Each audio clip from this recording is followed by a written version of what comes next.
Hi, everybody, and welcome to the Writing Lounge. This is a re-recording of today's webinar on job search cover letters.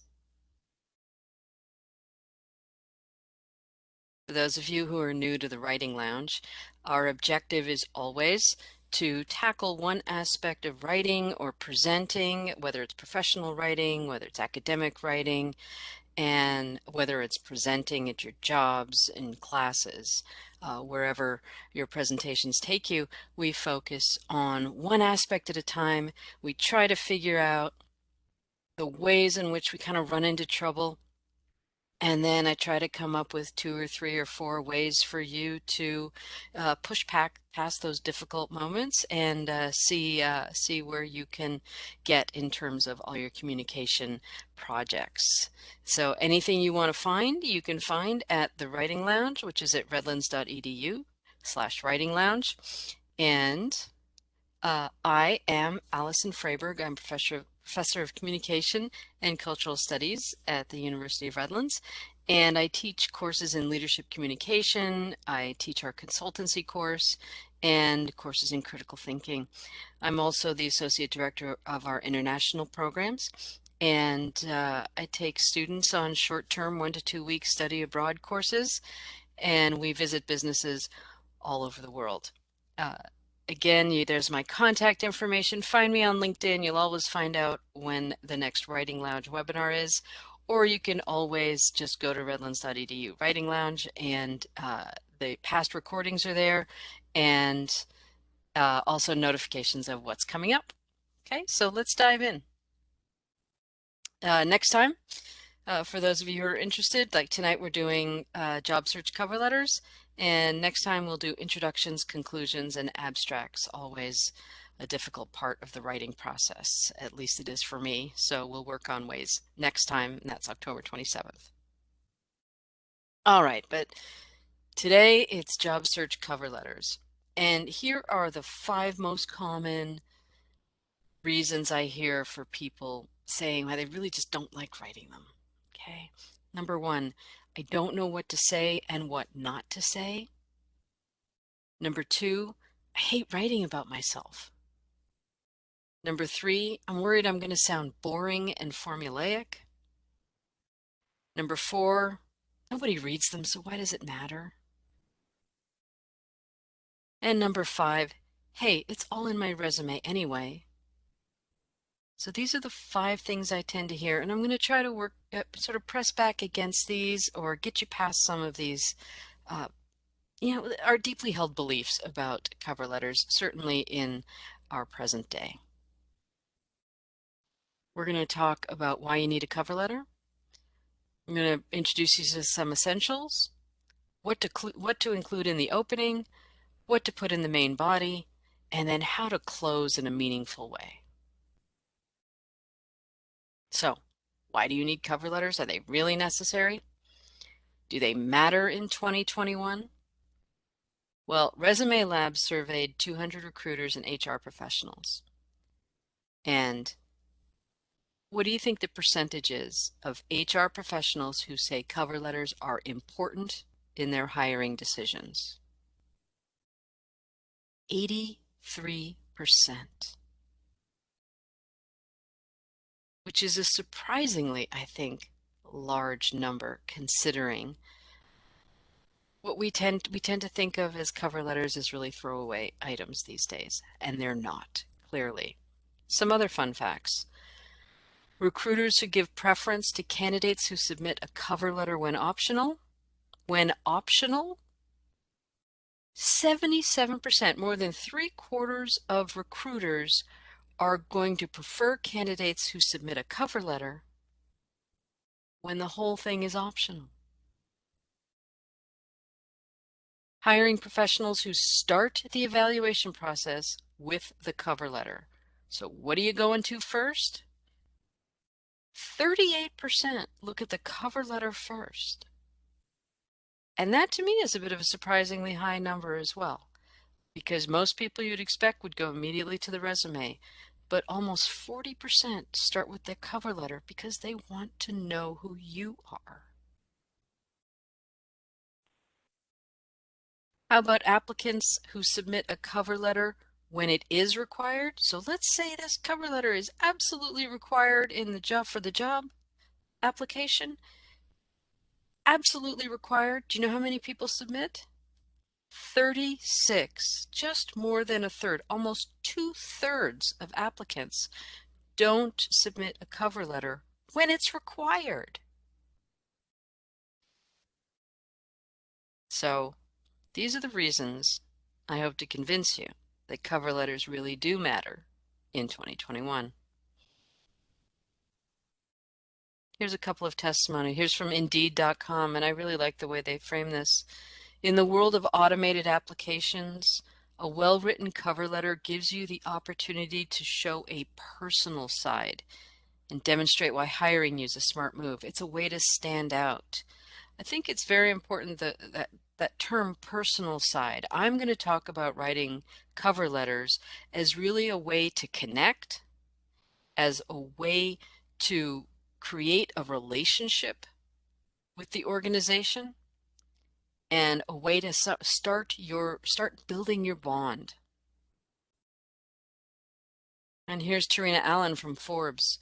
Many companies, including my own, won't even look at resumes or interview people who don't include cover letters. The cover letter is your opportunity to convert your resume into a story about how you are uniquely positioned to address the organization's needs. It is an opportunity to convert your resume into a story, into something that makes sense, into something that's compelling. Okay, so here are some cover letter essentials. Purpose. What is it there for? It is there for you to demonstrate understanding of the company. And that's doesn't often happen. Now, I may have had, for those of you who know me, you know I've had this job as a professor at the University of Redlands for many years, for 25 years. In that time, I have served on dozens of search committees and have read thousands of applications in all sorts of areas. And what I rarely see in cover letters is someone trying to demonstrate understanding of the organization that's advertising the job. I see a lot of me, I, lists, basically regurgitations of resumes, but I don't see a lot of attention paid or interest or curiosity about the actual organization. I don't see that shown, and that is vital. A cover letter should stay employer focused. Yes, you are trying to tell them your story, but you're trying to tell them your story in light of what they're looking for.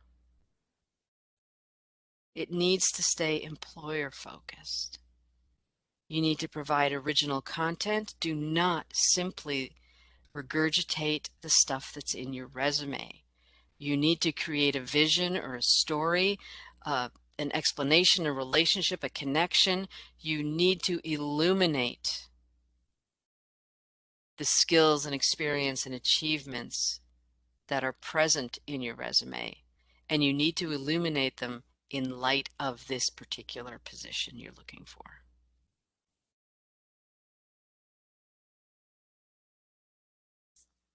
Formatting. This is hard, but do write a fresh cover letter tailored to each position or company. We're going to work with some examples to see what that looks like too. Length, please, please, please, no more than 400 words. 3 to 4 paragraphs, no more than a page for almost all positions. There are a few exceptions. 95% of positions, you do not need a cover letter longer than this. Please make sure to use a clear font, a fairly large font, because you want to make it for the people. There's actual people reading this. You want to make that job easy for them. Make sure you have your contact details, a greeting specific to the hiring manager. We're going to talk about that. An introductory paragraph that highlights the match between the job and your skills. A body paragraph, maybe two, with your achievements as they relate to what's required in the position. And a closing that really focuses on one or two of your key strengths that you want them to remember you for. And a sign off. So what we're going to do is as we move through this webinar, we're going to look at techniques to do this kind of stuff. Style, I can't say this enough, stay focused on the company's needs and purpose.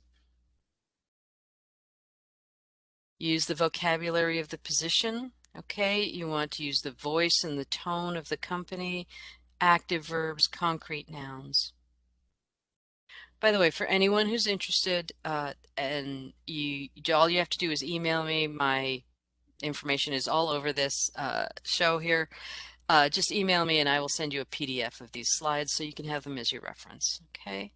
Make sure to eliminate most of the business jargon that you tend to hear. No more synergy. Don't talk about synergy. Don't talk about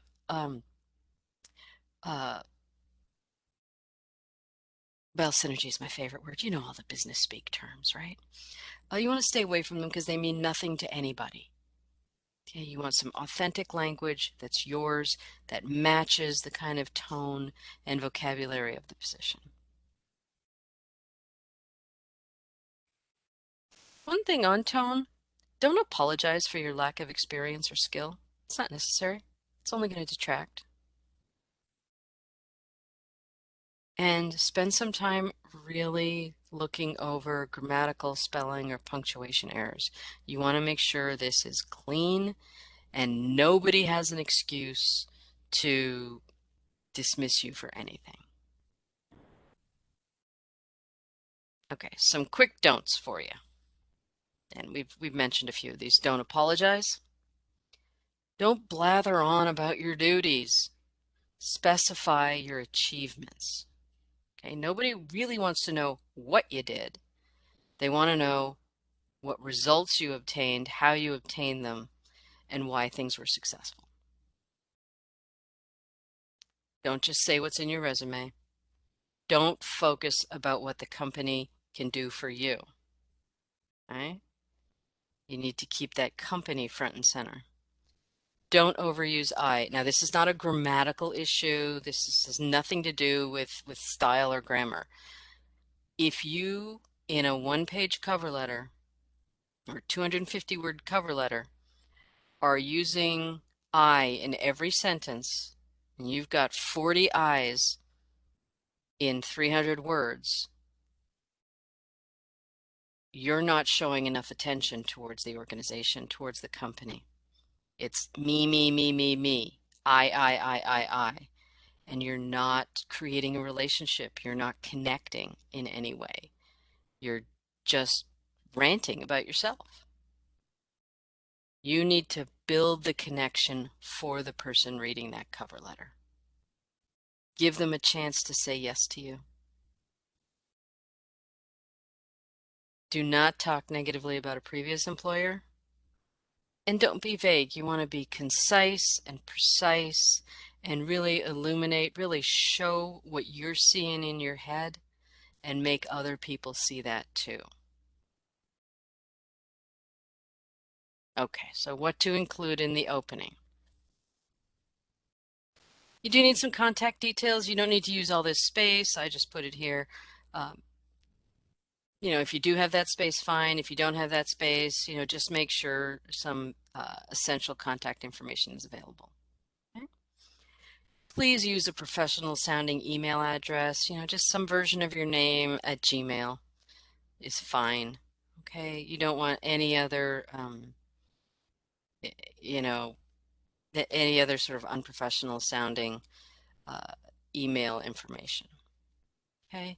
And if you're going to include your networks, please include only your professional networks and go ahead and just deactivate the others while you're running your job search. Okay, so in your opening, you need to address the hiring manager. Try to find out who that is. With a little work, you can do that. Okay. If after really investigating you can't find the person, then dear hiring manager or dear hiring committee or dear hiring team, that works. Okay. Do not use to whom it may concern or dear sir or madam. These just show that your letter's generic, quite frankly. And as a person who has been on the receiving end of those cover letters for 30 years, let me tell you that the one thing I can see in 2 seconds is whether this is a generic cover letter that has not been tailored to the position and is just probably been sent out 15, 20, 30 places. There's no attention paid to the organization, and that starts with your greeting. And for goodness sakes, please do not use gender-specific titles such as Mr. or Ms., and don't even think about using Mrs. or Miss or Ma'am or Sir. That is just completely outdated usage. Honestly, it was never in date, but it is not the kind of language to use. Okay. Also, I've included links here, and these are live links. If I've gathered information from various sources, I've included links to that information on the bottom of the slide. Again, just email me. I'll send you a PDF of these slides with live links. Okay. Your opening introductory paragraph. Okay. Here's a couple of examples that I want to show you. And they do all the things on the left. They show you understand, they show you know the company's goals, they identify the position. Because sometimes hiring managers, especially these days, are looking at multiple position openings.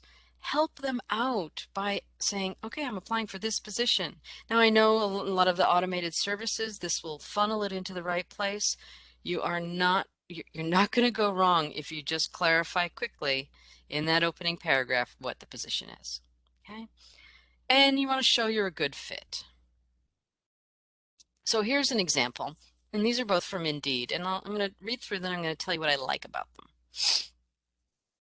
I was excited to see that company ABC is hiring an event manager skilled at increasing brand awareness and driving growth with high traffic events, especially since I've attended several of your company's speaking events myself. With my 5+ years of experience coordinating successful events in the corporate space, I'm confident I'm a great fit for the role. Now, what I like about this is that it wasn't, how many thousands of times have I seen this first paragraph? I'm a great fit with your organizations for position X, and I'm excited about this opportunity.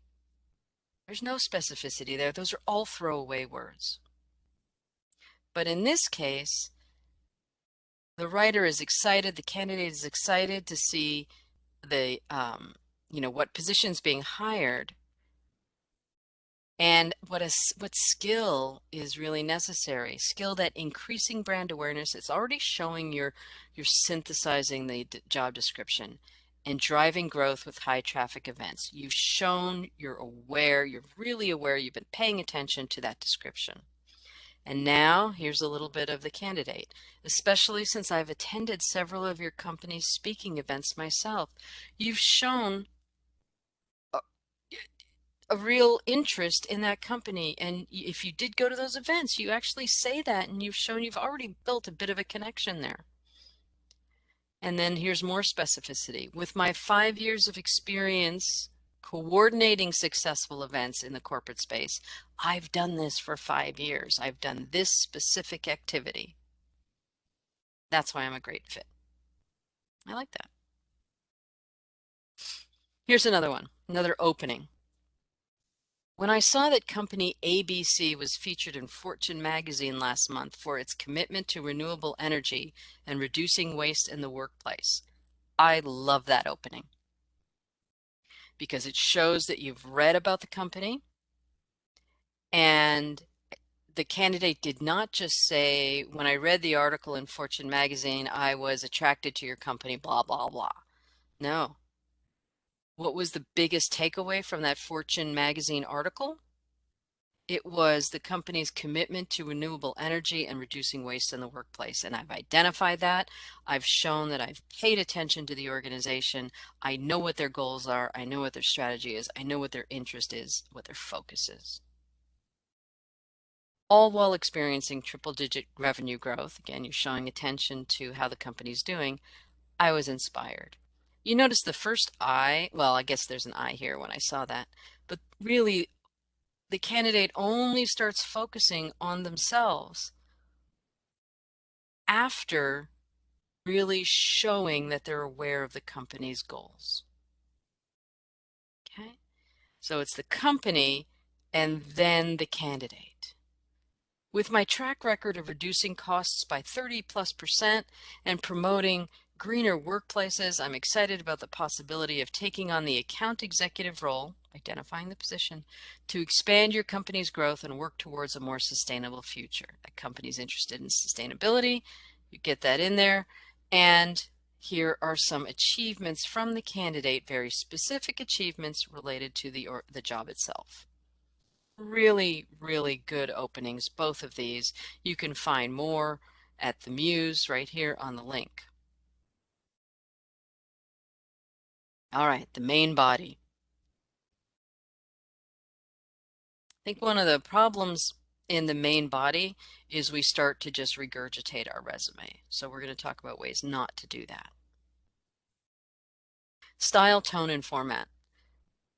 Is it complete? Did you include all the information that was requested? Make sure, check that. Again, your style, use the vocabulary of the ad, notice the keywords. You want to bring those in. Show that you're paying attention to the actual specifics of the job. Be genuine in your tone, okay? Don't be apologetic, don't be arrogant, don't be rude, don't be apathetic. Also, don't be over enthusiastic. It's just gonna, you're the best company in the world. I've been a fan forever, and no. What are you gonna bring there? And format, please don't regurgitate your resume. Okay.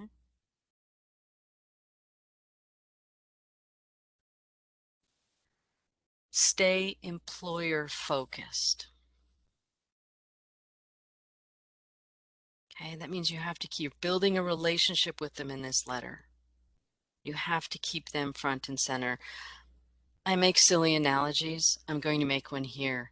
If you're on a first date with someone, right, you want both parties to be talking in a way. You want to pay attention to the other person, and you want the other person to pay attention to you, right? That's how you build or connect. You start to build a relationship, you start to connect.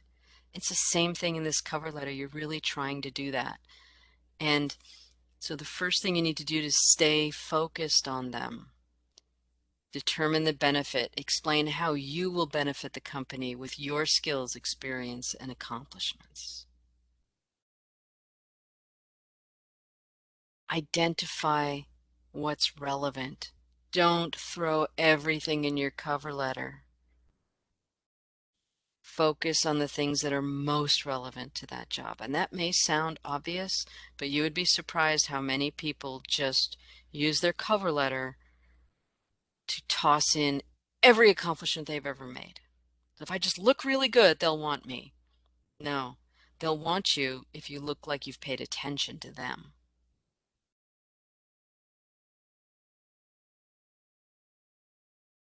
Highlight your best qualifications. Explain how those qualifications are connected to the job. Quantify, quantify, quantify. Okay, you quantify your achievements as much as possible. Do not list your duties. And explain, most importantly, how that achievement is relevant to the job that you're applying for. It's not enough simply to be accomplished. You need to do that explaining of how that accomplishment will transfer. That cover letter is all about how you're going to bring your skills and your achievements and transfer them to this job and this organization and bring their goals forward. I said this a little bit earlier. If most of your sentences begin with I, you are not being employer focused. You're just writing a me, me, me letter. Okay, so how do you go beyond your resume? It's probably the hardest part. We're so used to just regurgitating our resume. Think about story. Is there a way that you can turn your accomplishments, your skills, into a tiny story that you can convey in this cover letter?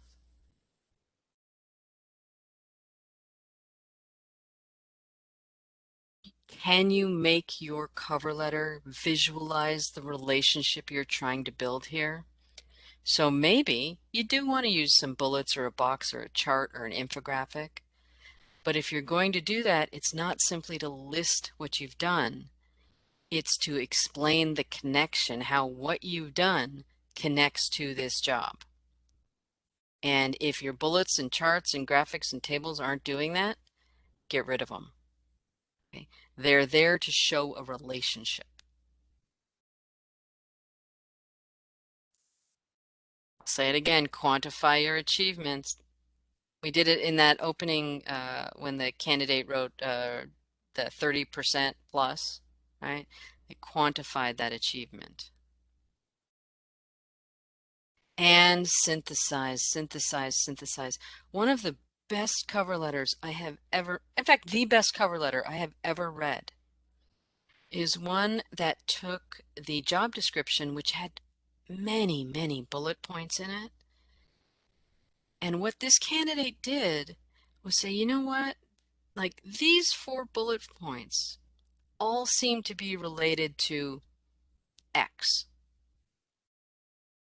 And in the cover letter, the candidate wrote, so it seems like, because bullet point 1, 2, 3, or 1, 3, 5, and 7 talk about X, it seems that your organization is very interested in this category, in this theme.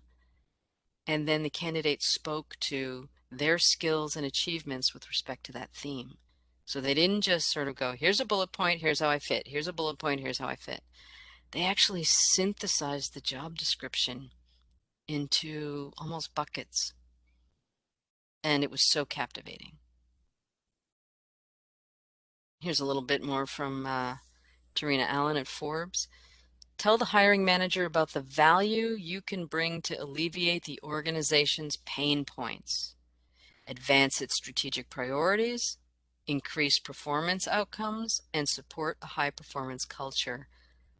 Tell them how, show them, explain to them how you're going to help in those areas.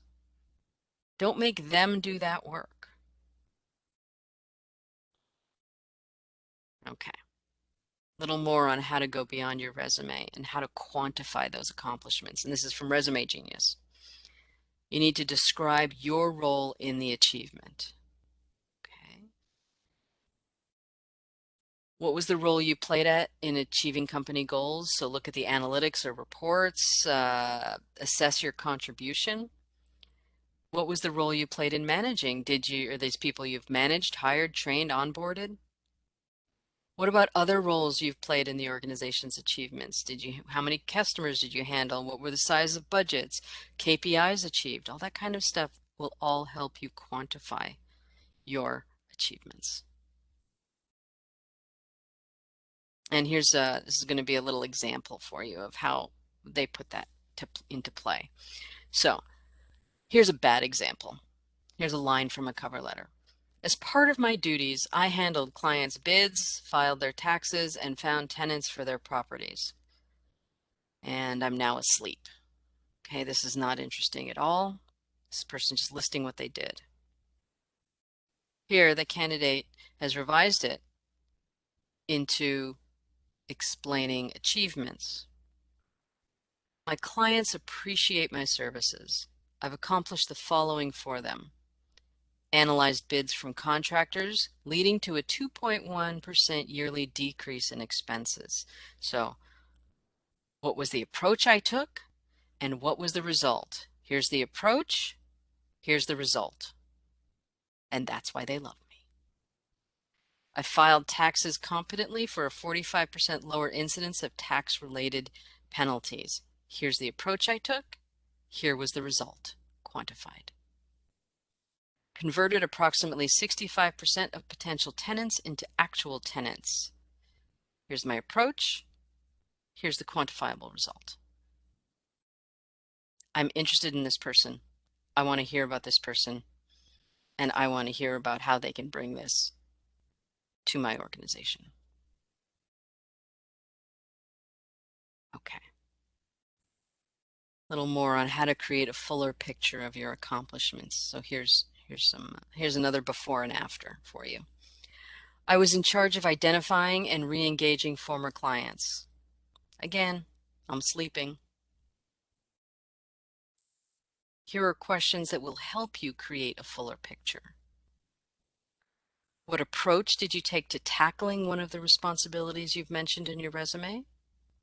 Okay, that's that whole approach thing where you're telling people how you did things. What details would you include if you were telling someone a very short story about how you accomplished that bullet point, whatever it is? What about your personality, passion, or work ethic made you especially good at getting the job done? Don't tell people you're passionate and enthusiastic. Don't ask hiring managers simply to trust you. Show them why you're trustworthy, right? So what was it about your passion or personality? Talk about that. So afterwards, this is what it can look like.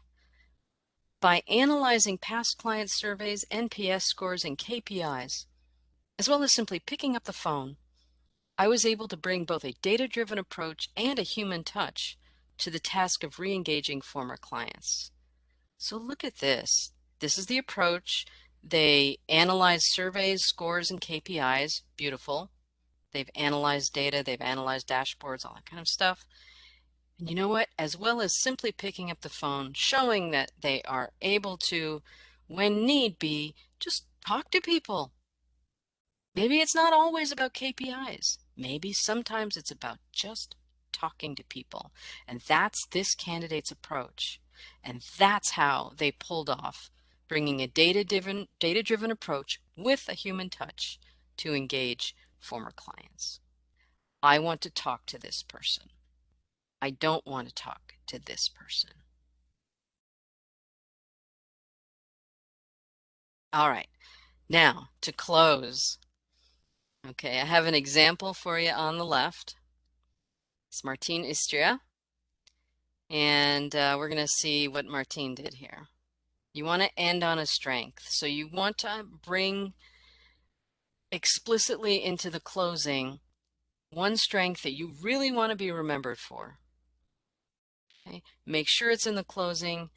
And you may want to talk about how you're going to contribute immediately to one or two specific areas in the company so that the person getting to the end of this letter is going to go, Martine Istria is the International Communications Specialist, and Martine is very interested in working on Indigo, that's the company, Indigo's strategy to expand in Europe and North America. Great. You have to put that out there. You have to commit, right? You have to be a little vulnerable in that cover letter. Commit to where you see yourself being valuable in that company. And then there's, you want to, you can go ahead and request an interview, provide some contact information, say thank you. You don't need a lot of words to do that, and just a quick little sign off. And you're good. I think this is really important.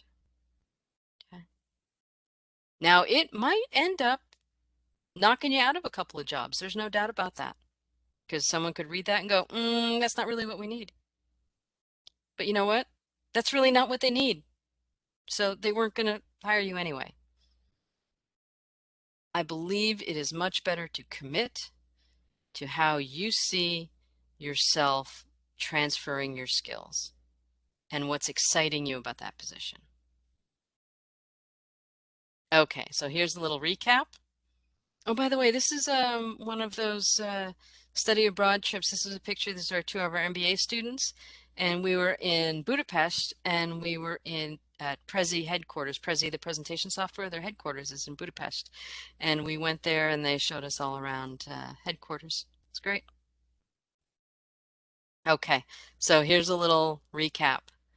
Write a fresh cover letter for each position. I mean, there may be some stuff that's going to come back in different forms, but make sure the person reading that cover letter feels like it was written for them. Short, 3 or 4 paragraphs max, 250, 400 words, clear font. Contact details, greeting to the hiring manager, introductory paragraph that highlights how you match with the position. Don't simply say you do match, explain the match. Body paragraphs that build the relationship, that talk about your achievement and skills in terms of the organization where this job is. And finally, a closing that recaps your strengths, thanks them, and tells them where to find you. And always edit and proofread diligently. Okay? Those These techniques should help you as you're building your cover letters. And as always, just let me know and I will send you the PDF so you can refer back to them. Thanks for coming to the Writing Lounge and I hope to see you next time.